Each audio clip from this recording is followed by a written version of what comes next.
भूमिषु विहरन्ते गुणगणैः संयुते गुते मुते जायः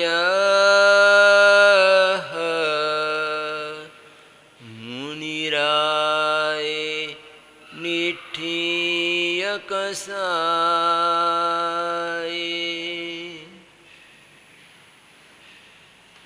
आज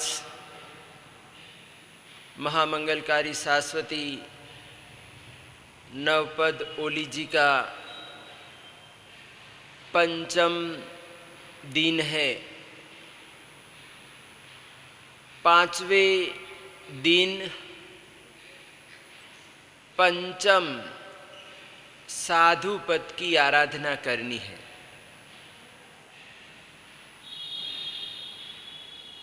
अपने जिन शासन में साधु पद का विशेष महत्व है, साधु होने से पूर्व व्यक्ति चाहे कितनी भी बड़ी आराधना कर ले, तपस्या कर ले, धर्म क्रिया कर ले, कितना भी त्याग कर ले, लेकिन इन सब को आंशिक माना गया। यानी साधु भगवंत भले ही इतनी कोई बड़ी तपस्या भी नहीं करता है, सिर्फ नवकार सी करता है, लेकिन फिर भी गृहस्थी में रहे हुए एक श्रावक की तुलना में साधु आगे बढ़ जाता है। अब यहाँ तपस्वी और साधु, कोई तपस्वी श्रावक है और पास में बालमुनि जी बैठे हैं, साधु बैठे हैं, छोटे साधु बैठे हैं, तो कोई दर्शन करने वाला दर्शनार्थी आएगा तो सर्वप्रथम वो किसको हाथ जोड़ेगा, किसको प्रणाम करेगा? इसने अभी दीक्षा ली है और उसको इतना आता जाता भी नहीं है। इसकी अपेक्षा वो जो श्रावक बैठा हुआ है उसको बहुत कुछ आता है, बड़ा तपस्वी है, धर्म को समझता है, देवगुरु धर्म को समझता है, सब कुछ है उसके पास, लेकिन फिर भी कल का दीक्षित यानी कल का साधु एकदम नया साधु है, तो कहते हैं कि नए साधु को प्रणाम किया जाता है, क्योंकि उसका जो प्रवेश है वो पंच परमेष्टि में हो चुका है। किस में हो चुका है? पंच परमेष्टि में हो चुका है, यानी वो साधु हो गया है, मुनि बन गया है, दीक्षा अंगीकार कर ली है, तो उसका प्रवेश पंच परमेष्टि में हो गया है। और इसीलिए कोई भी हो, राजा महाराजा हो, उसके लिए वो वंदनीय बन जाता है। अरे याद करो उस रोहिणी चोर को,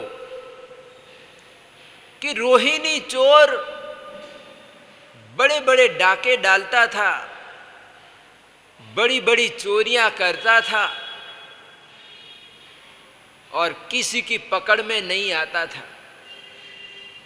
श्रैनिक महाराजा और अभय कुमार भी थक चुके थे, वो भी बड़े परेशान हो चुके थे, पकड़ में नहीं आ रहा था। पूरी राजगृह नगरी में उसने आतंक मचा रखा था, पूरी नगरी भयभीत थी। और ऐसा कुख्यात डाकू रोहिणी चोर भगवान के पास चला जाता है, महावीर प्रभु के पास चला जाता है और मुनि हो जाता है, साधु बन जाता है, दीक्षा अंगीकार कर लेता है। तो उस समय श्रैनिक महाराजा परमात्मा के दर्शनार्थ जाते हैं और बाजू में नए महाराज जी बैठे हैं, रोहिणिया चोर बैठा हुआ है। अब वो चोर नहीं रहा, साधु बन गया है। और इधर अभय कुमार और श्रैनिक को पता है कि ये वो ही व्यक्ति है जो हमारी नगरी में आतंक फैला दिया था, मचा दिया था। इसने हमारे नाक में दम करके रखा था और इसने ऐसी चोरियां की, हिंसा की है, और आज ये परमात्मा के पास आके बैठ गया, साधु बन गया। तो उनको तो पता था, श्रैनिक महाराजा को मालूम था कि ये रोहिणी या चोर ही है जो हमारी नगरी में चोरी करता था, चोरी किया करता था, और ये ही आज साधु बन चुका है। पंच परमेष्ठि में उसकी एंट्री हो चुकी है। तो स्वयं श्रैनिक महाराजा प्रणाम करते हैं रोहिणी चोर को, जो मुनि बन चुके हैं।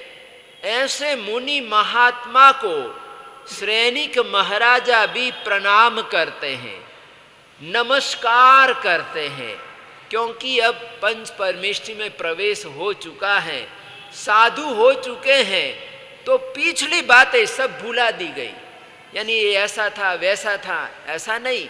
श्रैनिक महाराजा सोचते, पिछली घटना को सोचते, देखते, इसके भूतकाल को देखते, तो क्या प्रणाम कर पाते? क्या नहीं, हाथ नहीं जोड़ पाते। लेकिन श्रैनिक महाराजा ने देखा कि अब ये चोर चोर नहीं रहा, यानी पापी हमेशा पापी भी नहीं रहता है, पापी भी पुण्यशाली बन सकता है, उसके जीवन में भी टर्निंग पॉइंट आ सकता है, परिवर्तन आ सकता है। और ये रोहिणी या चोर भी भगवान के सदुपदेश से साधु हो चुका है, अनगार हो चुका है, तो मेरे लिए वंदनीय हो चुका है। और ऐसा करके बड़ी श्रद्धा से या चोर को प्रणाम करते हैं, वंदन करते हैं। तो ये जिन शासन के साधु की महिमा है कि पूरे नगर जनों को पता है कि ये चोर था। कौन था? ये चोर था, ये ऐसे ऐसे गंदे काम करता था, खराब काम करता था, लेकिन आज साधु बन गया है। क्या बन गया है? आज साधु बन गया है। तो घृणा भी कर सकते थे लोग, लेकिन लोगों ने घृणा नहीं की। श्रैनिक महाराजा ने भी कोई घृणा नहीं की, सद्भाव की, अच्छे रास्ते पर आ गया, यानी मार्ग पर आ गया है, पथ पर आ चुका है। तो ये हमारे लिए अब पथ प्रदर्शक बन गया। क्या बन गया? पथ प्रदर्शक, पथ दिखाने वाला बन गया है। क्योंकि साधु भगवंतों का जो दर्शन है वो पुण्य का कारण है। पुण्यशाली को साधु महात्माओं के दर्शन होते हैं। और इसीलिए कहा गया कि साधु नाम दर्शनम पुण्यम तीर्थ भूता ही साधवः। तीर्थ फलती कालेन सद्य साधु समागमः, यानी कि यहां पर बताया गया राजगृह नगरी के लोग समझते हैं, उनको ज्ञान है कि साधु भगवंत का दर्शन होना पुण्य का कारण है। और परमात्मा के तो दर्शन हुए, लेकिन परमात्मा के साथ साथ परमात्मा के साथ रहने वाले अनेकों साधु भगवंत और नूतन दीक्षित ऐसा रोहिणी महामुनि के भी दर्शनों का हमें सौभाग्य प्राप्त हुआ है। तो इस प्रकार से कहते हैं कि वो अपना पुण्य समझ रहे हैं कि ये हमारा पुण्य है कि ऐसे महात्माओं का हमको दर्शन हो रहा है, दर्शन वंदन करने का लाभ प्राप्त हुआ है। तो यहाँ पर पंच परमेष्ठी में पांचवें पद पर विराजमान है और पंच परमेष्ठी में एंट्री हो गई, प्रवेश हो गया, तो कहते हैं कि उसके बाद उसकी एंट्री के जो द्वार है वो द्वार खुल जाते हैं, यानी आगे के जो द्वार हैं वो आगे के द्वार भी खुल जाते हैं। जैसे वर्तमान समय में मुनि बनते हैं और मुनि होने के बाद योगोद्वहन वगैरह होते हैं, तो योगोद्वहन के बाद गनी पदवी होती है। तो गनी पदवी हो गई यानी आगे का रास्ता बन गया, यानी अब वो गनी पन्यास भी बन सकता है, उपाध्याय भी बन सकता है, साधु भी यानी आचार्य भी बन सकता है। क्या बन सकता है? वो आचार्य भी बन सकता है, आचार्य पदवी भी ले सकता है, ग्रहण कर सकता है, वो प्राप्त कर सकता है। लेकिन अगर किसी की गनी पदवी ही नहीं हुई है, यानी अभी तक उसने योगोद्वहन ही नहीं किया है, भगवती सूत्र के योग ही नहीं किए हैं, तो कहते हैं कि ऐसे मुनि महात्मा के आगे के जो द्वार है, पदवी ग्रहण के जो द्वार हैं, वो द्वार बंद ही रहते हैं। लेकिन जैसे ही योगोद्वहन पूरा हुआ, एक आध दो शिष्य हो गए, तो कहते हैं कि उसके बाद आचार्य भगवंत एक गनी पदवी के योग कराते हैं, भगवती सूत्र के योग कराते हैं। 6 महीने के योग होते हैं। कितने? यानी ये लास्ट योग है, ये हमारा भगवती सूत्र जिनागम है, आगम है, और सभी आगमों के योगोद्वहन करवाए जाते हैं। आंबिल निवि, आंबिल निवि, आंबिल निवि, इस प्रकार से अलग अलग सूत्रों के जैसे ही दीक्षा होती है, तो दीक्षा होते ही सर्वप्रथम 10वें कालिक सूत्र का योगोद्वहन कराया जाता है। यानी ये कुल मिलाकर 1 महीने का योग है। कितना? 1 महीने का योग है। और इसमें आंबिल निवि इस तरह से 1 महीने का योगोद्वहन होता है। और ये योगोद्वहन करने के बाद ही बड़ी दीक्षा होती है। क्या होता है? बड़ी दीक्षा संपन्न होती है। बीच में भी दीक्षा हो सकती है। 13 दिन के योग पूरे होने के बाद बड़ी दीक्षा हो सकती है, बड़ी दीक्षा करवा सकते हैं। लेकिन बड़ी दीक्षा करवाने के लिए ये योगोद्वहन करना जरूरी है। अगर योगोद्वहन नहीं हुआ तो बड़ी दीक्षा भी नहीं हो सकती है। तो ये गुरु परंपरा, यानी ये जो हमारी परंपरा है, ये परंपरा में बहुत सारे रूल्स है, नियम है, और नियमों के मुताबिक चलना पड़ता है। तो इस प्रकार से जो सारे आगम है, आगमों के योग करवाए जाते। जैसे श्रावकों के लिए उपधान तप है। क्या है?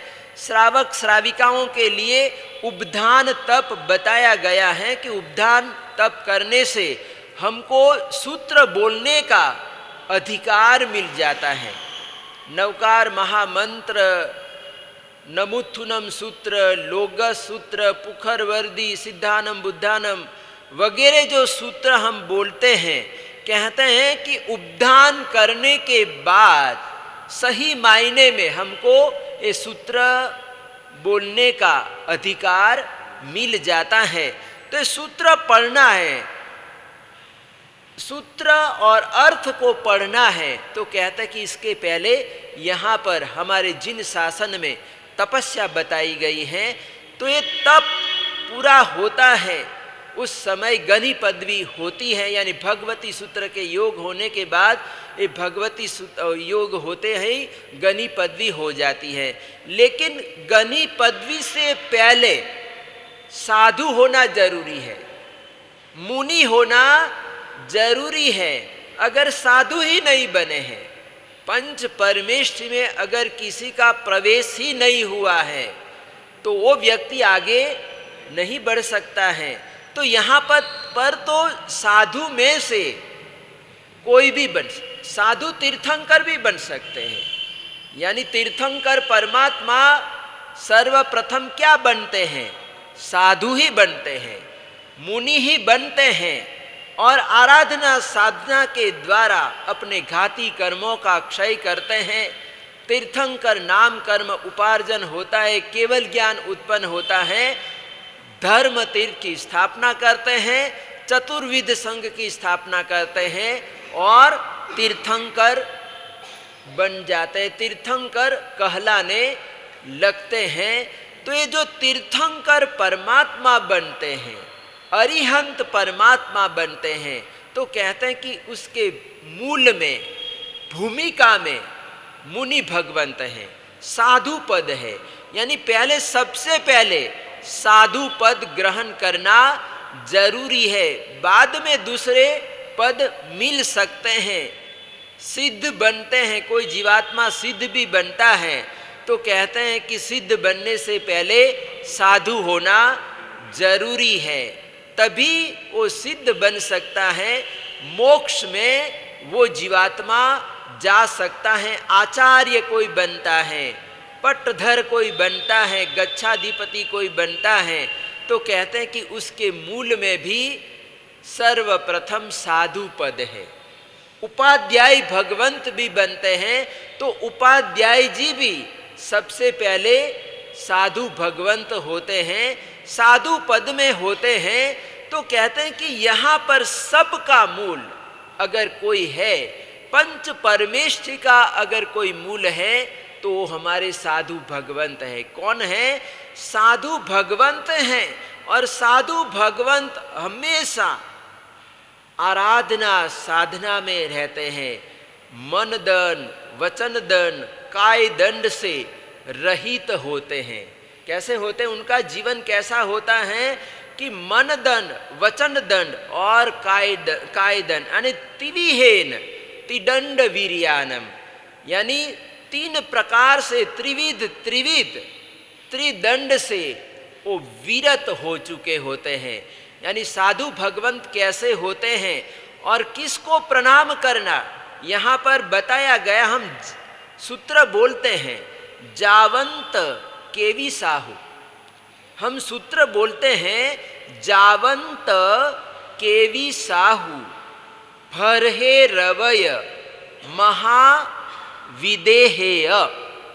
क्या बोलते हैं? हम सूत्र बोलते हैं जावंत केवी साहू। बोल तो, जावंत केवी साहू, भरहे रवय महाविदेहेय, सव्वेसिम तेसिम पनओ, तिविहेन तिदंड वीर्यानम। यानी कितना सुंदर छोटा सा बढ़िया सूत्र है। यहाँ पर मुनि भगवंत कैसे होते हैं, मुनि भगवंत को प्रणाम करने की बात है। यहाँ पर चैत्य वंदन, हम परमात्मा का चैत्य वंदन करते हैं, और इस चैत्य वंदन में इस जावंत केवी साहू सूत्र रखा गया। यानी उसको स्थान दिया गया। यानी जावंत केवी साहू भरहे रवय महाविदेहेय, यानी साधु भगवंत कहाँ कहाँ पर रहे हुए हैं, तो 15 कर्म भूमियों में रहे हुए। कहाँ पर? 15 कर्म भूमियों में विचरण करने वाले साधु भगवंत होते हैं। 5 भरत, 5 ऐरावत और 5 महाविदेह क्षेत्र। इस प्रकार से 15 कर्म भूमियाँ होती है। और इसीलिए रत्न शेखर सुरीश्वर जी महाराजा ने भी कहा कि सव्वासु कम भूमिसु विहरन्ते गुण गणेहिम संजुते, यानी सभी कर्म भूमियों में, यानी 15 कर्म भूमियों में विचरण करने वाले गुण गणेहिम संजुते, यानी गुणों से युक्त साधु भगवंत। ऐसे नहीं, गुण वाले साधु भगवंत है। गुण गणेहिम, गुण गण से जो युक्त है, गुणों के द्वारा जो संयम की आराधना करते हैं, गुप्तियों का पालन करते हैं, अष्ट प्रवचन माता का पालन करते हैं और पंच समिति, 3 गुप्ती वगैरह सभी का पालन करते हैं, तो ऐसे जो साधु भगवंत होते हैं, साधु भगवंत का सब कुछ बदल जाता है। यानी जब दीक्षा ले लेते हैं, अंगीकार करते हैं, तो उसी दिन से सब कुछ बदल जाता है। माता पिता भी बदल जाते हैं। यहाँ पर साधु भगवंत के संसारी माता पिता तो है ही है, वो कोई बदलने वाले नहीं है। लेकिन जब साधु हो जाएंगे तो कहते हैं कि यहाँ पर साधु भगवंत की माँ कौन है, साधु भगवंत की माता कौन है।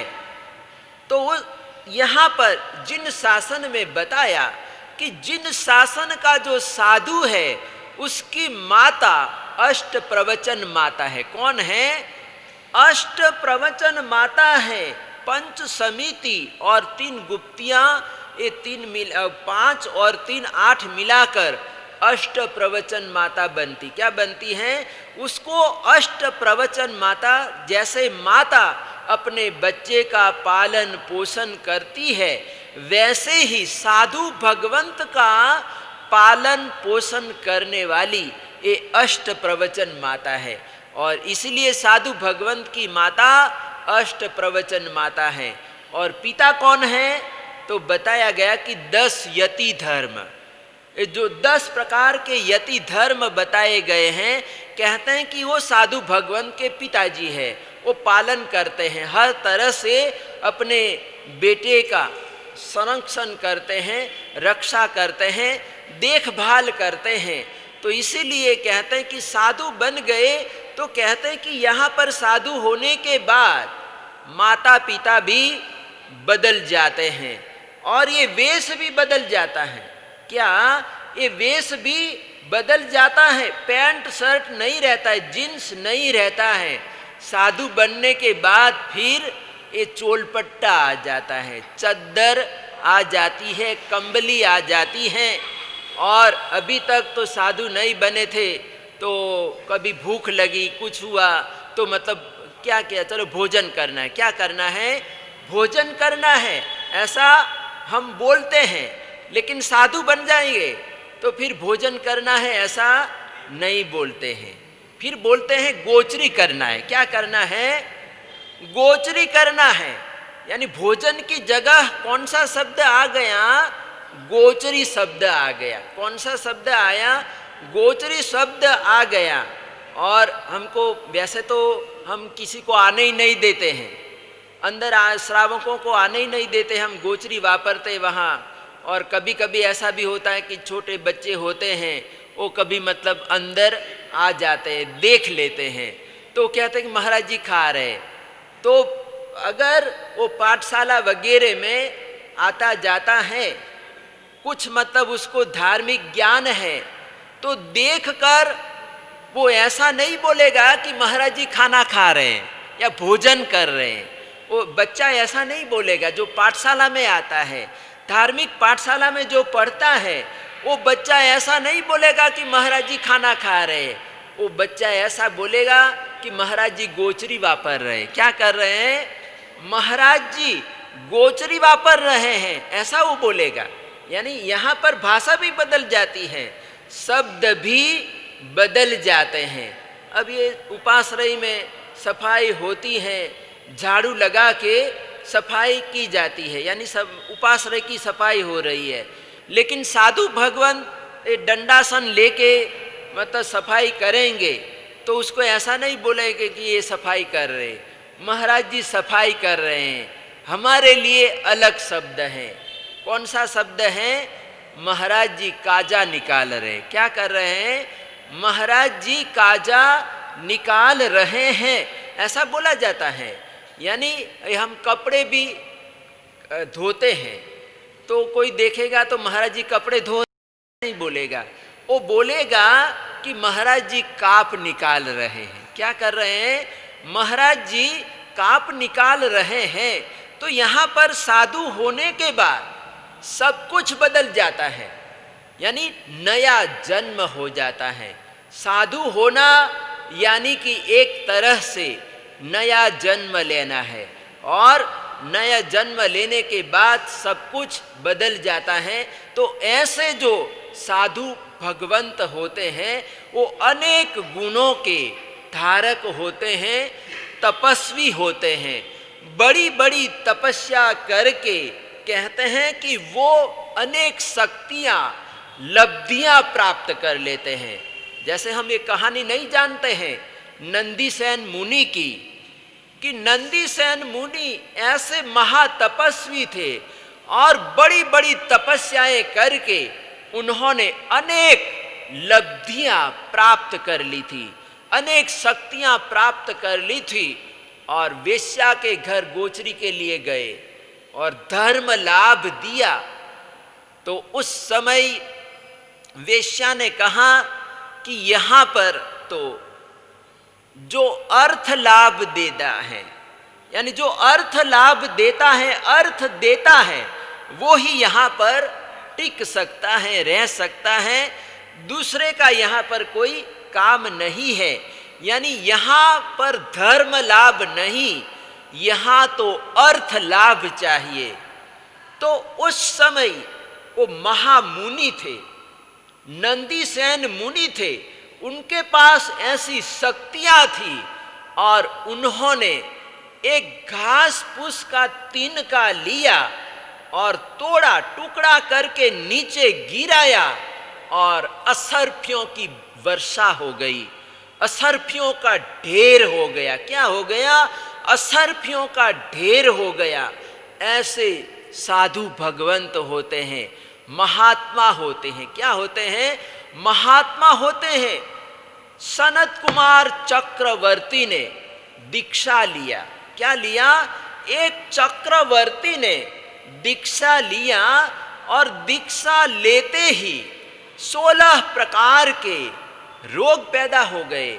700 वर्षों तक उन्होंने घोर तपस्या की और अपनी तपस्या से ऐसी शक्ति प्राप्त कर ली थी, उसके थूक में भी ऐसी ताकत थी, ऐसी शक्ति थी कि अगर वो अपना थूक भी अपने शरीर पर लगाते न तो सारे के सारे रोग खत्म हो जाते, मिट जाते।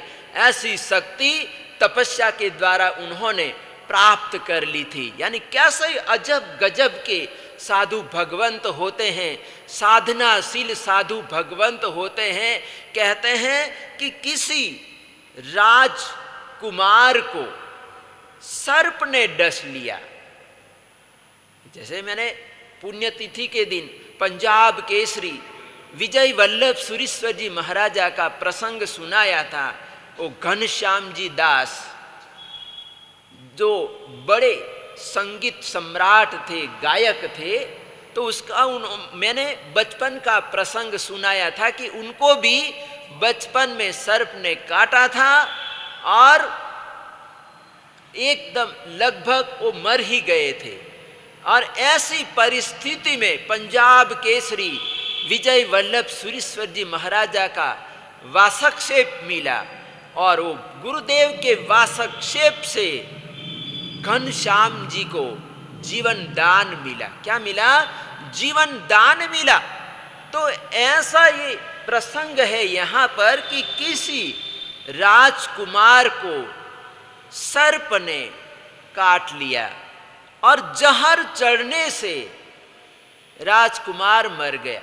लोगों ने समझा कि चल बसा, मर गया, और उसकी अर्थी लेकर लोग स्मशान में अग्नि संस्कार करने के लिए ले जाने लगे। ले जा रहे थे, अर्थी निकल चुकी थी, और रास्ते में क्या हुआ कि अचानक हवा का झोंका आया और उस राजकुमार के शरीर को हवा ने स्पर्श किया, और हवा का स्पर्श होते ही राजकुमार बैठा हो गया, जिंदा हो गया, जीवित हो गया।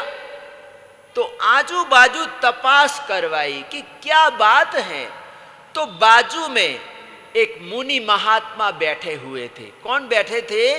बाजू में मुनि महात्मा बैठे हुए थे, और उनको स्पर्श करके हवा आई और वो हवा मरे हुए मुर्दे को लगी, राजकुमार के शरीर को लगी, और राजकुमार जिंदा हो गया, जीवित हो गया। ऐसे महात्मा लोग थे, साधु भगवंत थे। अपनी आराधना साधना के द्वारा ऐसी शक्तियां, ऐसी लब्धियां प्राप्त कर लेते थे। तो ऐसे साधु भगवंत 27 गुणों से युक्त होते हैं। वो बड़ी बड़ी तपस्या करते हैं और तपस्या के द्वारा अपने कर्मों को जला डालते हैं, भस्मीभूत कर देते हैं। और इसीलिए साधु भगवंत का वर्ण श्याम वर्ण बताया गया। यानी श्याम यानी ब्लैक वर्ण, यानी काला वर्ण बताया गया। तो पंचम पद को भाव से भजिए, श्याम वरण सब पाप को तजिए, धन साधु अनगार। पंजाब के श्री विजय वल्लभ सुरेश्वर जी महाराजा, ये श्रीपाल महाराजा यानी सिद्ध चक्र के स्तवन में कहते हैं कि पंचम पद को भाव से भजिए।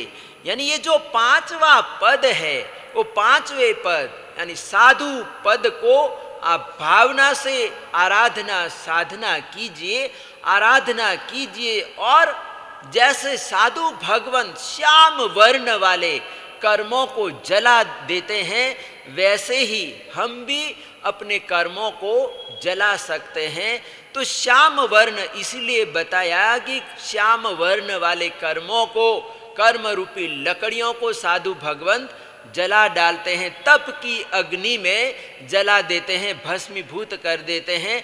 और इसीलिए साधु भगवंत का वर्ण श्याम बताया गया। तो ये पंच परमेष्टि की जो आराधना है, वो आराधना यहाँ पर परिपूर्ण होती है। यानी अभी तक हम लोगों ने अरिहंत, सिद्ध, आचार्य, उपाध्याय, साधु, ये 5 पदों की आराधना की है। अब इसके बाद यानी देव तत्व और गुरु तत्व की आराधना परिपूर्ण हुई। अब इसके बाद तीसरा धर्म तत्व, धर्म तत्व की हम आराधना करेंगे। बाकी के दिनों में, बचे हुए 4 दिनों में हम 4 पद की आराधना करेंगे। दर्शन, ज्ञान, चारित्र और तप, ये 4 पदों की हम आराधना करेंगे। यानी अब यहाँ से साधना तत्व प्रारंभ होगा। कल से साधना तत्व प्रारंभ होगा। यानी हमको साधक होना है तो साधना करना जरूरी है, धर्म करना जरूरी है, धर्म ध्यान करना जरूरी है। तो इस प्रकार से ये 5 पदों की आराधना, 9 पदों की आराधना किसने किया? तो श्रीपाल महाराजा ने किया, मैना और श्रीपाल ने किया। तो हमारा प्रसंग चल रहा था कि यहाँ पर बाप बेटियों का प्रसंग चल रहा है। एक तरफ पिताजी हैं, सामने पुत्रियां हैं, अपनी 2 पुत्रियां हैं, और घर में भी, परिवार में भी अधिक लाड़ प्यार। अगर माँ होगी तो माँ का लाड़ प्यार अपने बेटे पर होता है ज़्यादा, यानी दोनों है, माता पिताजी दोनों है, पिताजी भी हैं और माँ भी है। लेकिन अगर बेटा है तो बेटे का बाप से भी ज़्यादा, पिताजी से भी ज़्यादा प्यार, ममता माँ की होती है बेटे के ऊपर। और पिताजी है, और पिताजी की जो ममता है वो ज़्यादा बेटी पर रहती है, पुत्री पर रहती है। तो यहाँ पर 2 पुत्रियां हैं, बेटा कोई नहीं है राजा को, सिर्फ 2 बेटियां ही है। और बेटियों की यहाँ पर परीक्षा ले रहे, पिताजी स्वयं परीक्षा ले रहे हैं, और वो भी मौखिक रूप से परीक्षा ले रहे हैं, एग्जाम ले रहे हैं। और ये एग्जाम में लगभग दोनों पुत्रियां उत्तीर्ण हो चुकी है, यानी राजा खुश हो चुका है, प्रजा भी खुश हो चुकी है कि राजकुमारियों की शिक्षा परिपूर्ण हो चुकी है और ये दक्ष हो चुकी है, दक्षा हो चुकी है। तो अब राजा को गर्वोक्ति उत्पन्न होती है। अब मैना सुंदरी ने कहा कि पुण्य से विनय मिलता है, विवेक मिलता है, प्रसन्न मन मिलता है, शील से युक्त निर्मल देह मिलता है, और परम पद मेलावड़ो, यानी कि मोक्ष पद, परम पद प्राप्त होता है, और ये सब कुछ पुण्य से प्राप्त होता है। तो राजा ने सिर हिलाया और कहा कि तेरा भी किसी हद तक जवाब सत्य है। और इसके बाद राजा अपने पुत्रियों को कहता है कि मैं तुमसे बड़ा संतुष्ट हूँ, बड़ा खुश हूँ, और तुमको ये शायद पता नहीं होगा कि मेरी जिस पर महेर हो जाए, मेरी जिसके ऊपर कृपा हो जाए, वो रंक भी राजा बन जाता है। और किसी के ऊपर मेरी नजर हट गई, यानी मेरी कृपा उठ गई, तो वो बेहाल भी हो जाएगा। क्या हो जाएगा?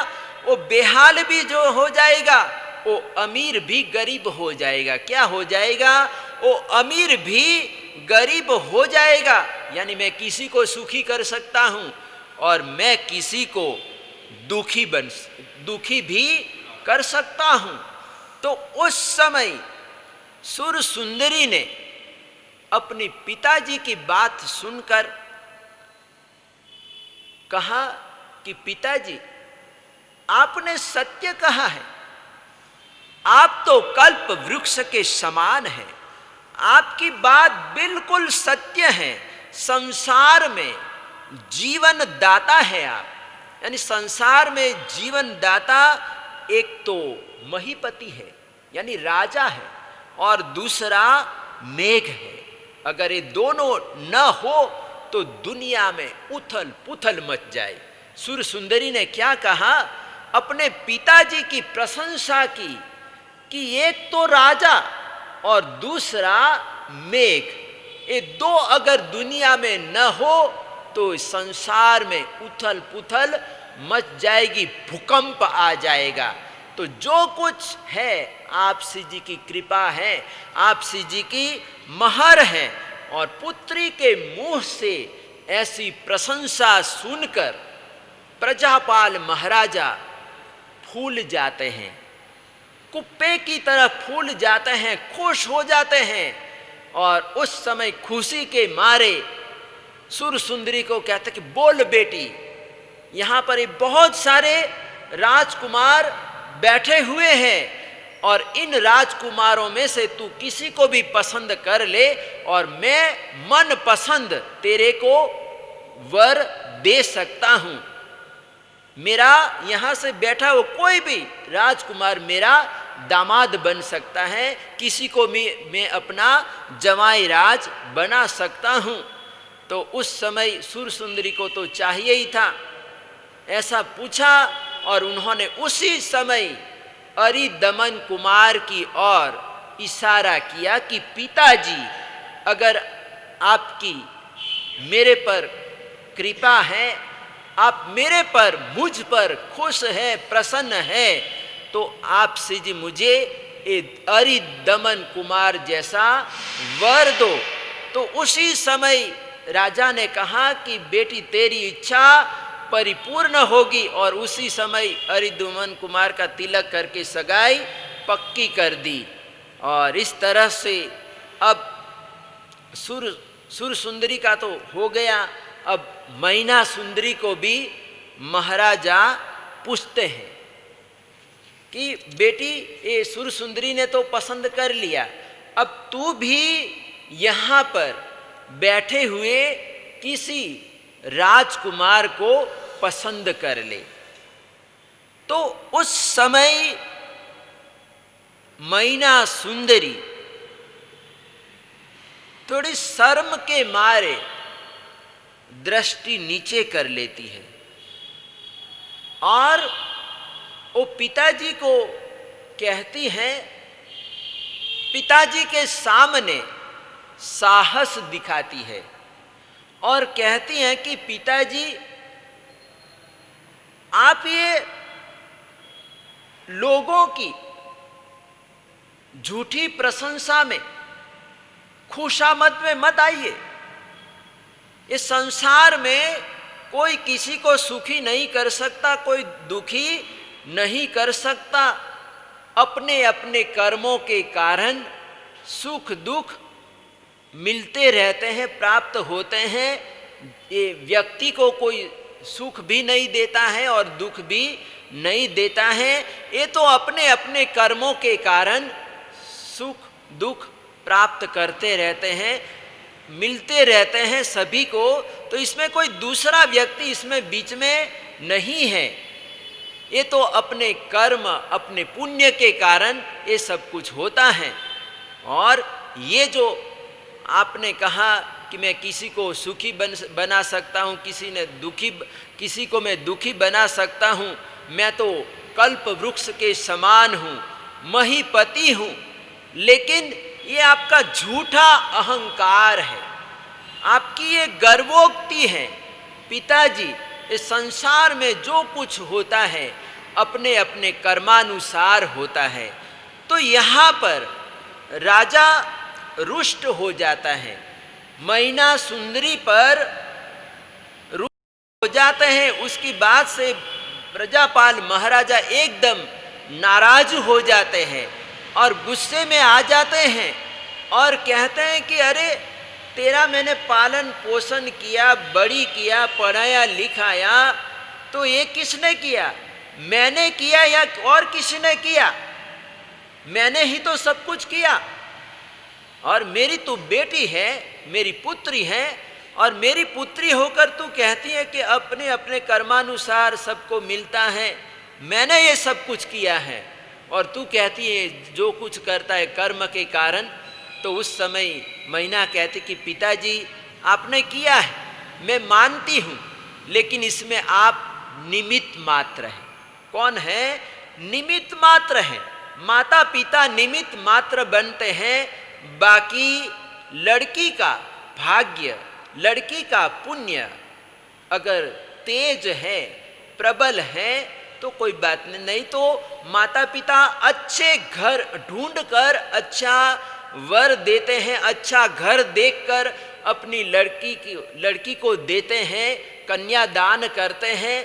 लेकिन अगर लड़की का पुण्य कमजोर है तो कहते हैं कि अच्छा घर देखकर, सब कुछ मत देखकर ही काम किया है। यानी पिताजी अपनी बेटी को देगा तो वैसे ही मतलब बिना देखे थोड़ी देगा, यानी जांच करके। कहते हैं कि पुस्तक दो चीजें, एक तो पुस्तक यानी धर्म ग्रंथ, और अपनी बेटी, अपनी कन्या बिना देखे, बिना जांच किए किसी को नहीं देनी चाहिए। यानी जांच पड़ताल करनी चाहिए, बाद में ही। किताब भी मैं कहते हैं कि अयोग्य व्यक्ति के हाथों में देना ही नहीं चाहिए। वो क्या करेगा? उसका दुरुपयोग करेगा। क्या करेगा? उसका दुरुपयोग करेगा। तो इसीलिए बताया गया है कि कोई धर्म ग्रंथ है, रहस्यमयी किताब है, तो कहते हैं कि ऐसी रहस्यमयी किताब भी हर किसी को देना नहीं चाहिए। और अपनी लड़की का विवाह भी करना है तो कहते हैं कि देख परख कर ही करना चाहिए, ताकि बाद में पश्चाताप न करना पड़े। तो यहाँ पर भी कहते हैं कि पिताजी होता है तो पिताजी जांच करके ही देता है, सब कुछ देख करके ही करता है। लेकिन फिर भी अगर लड़की का पुण्य कमजोर है तो कहते हैं कि 2 दिनों में ही मतलब वो दुखी हो जाती है। सब कुछ मतलब पता नहीं, वो जमाई राज का भी कैसा दिमाग पलट जाता है, उलट पलट हो जाता है कि वो भी कहीं मतलब व्यसनों में फंस जाता है, गलत सोबत में चला जाता है, कुसंगति में चला जाता है, वो भी बिगड़ जाता है। लड़की को मारता रहता है, सुबह शाम पिटाई करता रहता है, मारता रहता है, सुनता नहीं है, न काम करता है, न धंधा करता है, सारा व्यापार ठप हो जाता है। यानी लड़की दुखी हो जाती है। यानी माता पिता ने जब शादी कराया, विवाह कराया तो देख कर ही कराया था, लेकिन ये कर्मों का खेल है। किसका है? ये कर्मों का खेल है, इसमें किसी का दोष भी नहीं है, माता पिता का भी इसमें दोष नहीं है। तो मैना सुंदरी कहती हैं कि पिताजी, माता पिता अच्छा घर देखकर ही कन्या को देते हैं, लेकिन उसमें भी अगर कन्या का पुण्य नहीं है तो अच्छे घर में जाकर भी वो लड़की दुखी हो जाएगी, क्योंकि उसके कर्म में, उसके भाग्य में सुख नहीं है, पुण्य नहीं है। क्या है? पुण्य नहीं है, पापोदय है, पाप कर्मों का उदय है, अशुभ कर्मों का उदय है। तो यहाँ पर महाराजा फिर भी कहते हैं कि मिथ्याभिमान में इतने गुस्से में आ जाते हैं, और इधर बाप बेटी आमने सामने हो जाते हैं।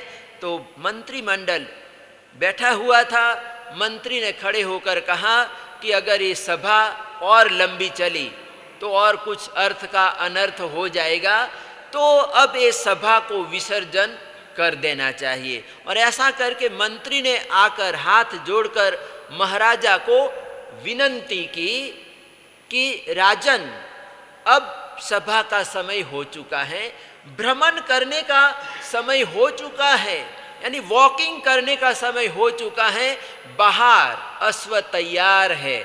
और उसी समय राजा ने सभा का विसर्जन कर दिया, और वो मंत्रिमंडल और राजा प्रजालपाल महाराजा अश्व पर सवार होकर अब बाहर, नगर के बाहर, उज्जैनी नगरी के बाहर भ्रमण करने के लिए जाते हैं। तो सामने से एक बड़ा दल आ रहा था। मंत्री ने तपास कराया कि ये कौन आ रहा है, कोई दूसरे राजा की सेना तो नहीं आ रही है, हमारे पर कोई आक्रमण करने तो नहीं आ रहा है। गुप्तचरों से पता लगवाया कि देखो ये कौन है। तो गुप्तचरों ने आकर समाचार दिया कि ये 700 कोढ़िए हैं, कोढ़ी रोग है, कोढ़ी है, और ये 700 कोढ़ियों का एक राजा है जो खच्चर पर बैठा हुआ है, उम्बर राणा उसका नाम है। और ये लोग नगर नगर जाते हैं और वहाँ पर से उसको कोई भेंट वगैरह मिलता है वो ग्रहण करते हैं और वो एक नगर से दूसरे नगर पर जाते हैं। तो राजा ने, मंत्री ने कहा कि यार ये इतने 700 कोढ़िए और ये रोग ऐसा है, महामारी जैसा। कैसा है? या जैसा अभी कोविड चल रहा है ना, महामारी जैसा, मतलब फैल जाता। क्या हो जाता है? ये फैल जाता है। तो उन्होंने कहा कि रास्ता बदल लेते हैं, यानी ये नगर में आएंगे करेंगे तो मतलब वो हमको भी कहीं रोग लग जाएगा। और ऐसा करके उन्होंने रास्ता बदल दिया कि ये कहीं हमारे सामने न आ जाए, लेकिन वो घूम के उनके सामने ही आ गए, मिल गए और कहा, पूछा कि आप कौन हैं? बोले कि हम ये नगर नगर जाते हैं, गांव गांव में जाते हैं और हमने आपके प्रजापाल महाराजा की, आपकी हमने यशो गाथा सुनी, यश कीर्ति सुनी और सुना है कि आप बड़े उदार हैं और जो कुछ कोई भी याचक अपनी मनोकामना लेकर आते हैं तो आप कल्प वृक्ष के समान आप सभी की मनोकामनाएं परिपूर्ण करते हैं। तो हमको तो सब कुछ मिल जाता है, जहाँ जहाँ जाते हैं रुपया पैसा सोना चांदी मिल जाता है, लेकिन ये हमारा जो राजा है उम्बर राना है वो अभी तक अविवाहित है, विवाह हुआ नहीं है। तो ये हमारे राजा के लिए, उम्बर राना के लिए एक कन्या की जरूरत है। हम अपने राजा का विवाह कराना चाहते हैं, हमको महारानी चाहिए। क्या चाहिए? हमको महारानी चाहिए।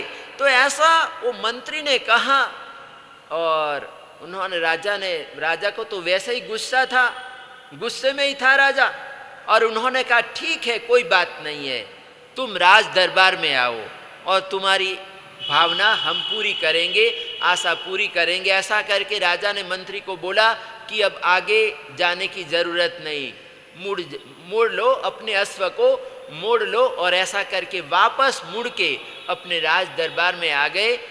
वापस वो सभा चालू हो गई, राज दरबार चालू हो गया। अब ये 700 कोड़िए अपने राजा उम्बर राना को लेकर प्रजापाल महाराजा की सभा में आते हैं और अब किस तरह से मैना सुंदरी और श्रीपाल का विवाह होता है उसके बारे में हम आगे देखें।